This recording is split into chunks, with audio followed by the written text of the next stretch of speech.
ഇടിവെട്ടേറ്റവൻ്റെ തലയിൽ തേങ്ങയും വീണ് അവിടെ കിടന്നപ്പോൾ പാമ്പും കടിച്ചെന്ന് പറഞ്ഞ പോലെ. പാമ്പിനെ കെട്ടിയാടാ? എന്റെ കിളി പോയിട്ടാ.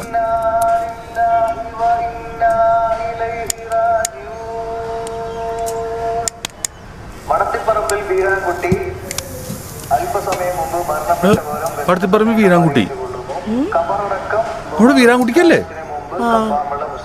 അതെ, ഇന്ന് രാവിലെ കൂടി ഞാൻ ഡെലിവറി ചെയ്തല്ലേ.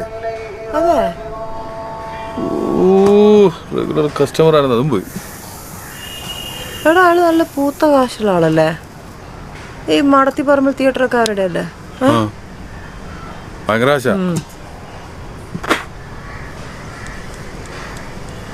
പക്ഷെ ആള് ഭയങ്കര പാവായിരുന്നു വീരാൻകുട്ടിക്കാർ.